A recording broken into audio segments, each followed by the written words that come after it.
Au début, je voulais simplement faire une vidéo avec des plans de ma collection, juste comme ça, parce que j'aime ma collection, j'aime l'observer, la mettre en valeur, contempler mes plus belles pièces, trier les titres, y ajouter de nouveaux achats, enfin, j'aime le support physique. Je ressens la satisfaction du support physique, d'avoir la représentation réelle, concrète et physiquement manipulable d'un film que l'on aime.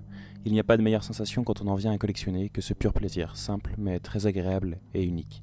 J'ai eu l'idée de faire cette vidéo en repensant à un tweet du réalisateur Juan Antonio Bayona, un tweet qui m'avait marqué il y a maintenant près de 3 ans, car je m'y identifiais parfaitement, et je m'y identifie toujours autant aujourd'hui.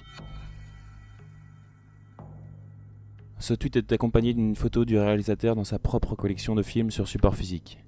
Je trouve cette formulation parfaite, riche de sens sur de multiples aspects. Tout d'abord, il évoque les plateformes de streaming. Aussi fan du support physique que je suis, je ne peux, et nous autres collectionneurs ne pouvons pas passer à côté des plateformes de streaming, ou bien même de la salle de cinéma.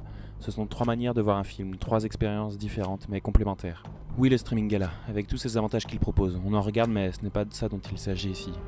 Posséder le film, c'est ce sentiment dont je parlais, à travers un objet concret et tangible.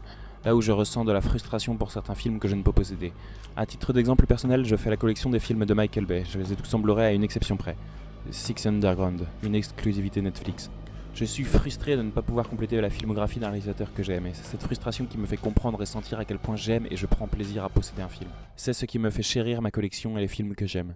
Juan Antonio Bayona termine avec cette idée de pouvoir voir le film n'importe quand. J'aimerais mettre ça en parallèle avec un tweet du réalisateur Edgar Wright, un tweet dont fait justement mention Juan Antonio Bayona. On en vient au fait que posséder le film, c'est ne pas être dépendant de plateformes et de contrats que ces dernières entretiennent avec les studios. Posséder le film, c'est être propriétaire d'un exemplaire. On ne détient évidemment pas l'œuvre, mais bel et bien un exemplaire, ce qui n'est pas le cas avec le streaming. Voici ce que pour moi veut dire ce tweet de Bayona. Au-delà de tous les avantages que l'on peut avoir avec le support physique, une meilleure qualité d'image, qualité audio ou bien même de nombreux bonus exclusifs pour certaines éditions, le streaming ne s'apparente en rien à une collection physique. Aussi par le simple fait que si vous et moi avons un abonnement à Netflix, Disney+, ou bien Prime Video, nous avons exactement le même choix, la même collection digitale. Tandis qu'une collection physique est personnelle selon nos goûts et est unique.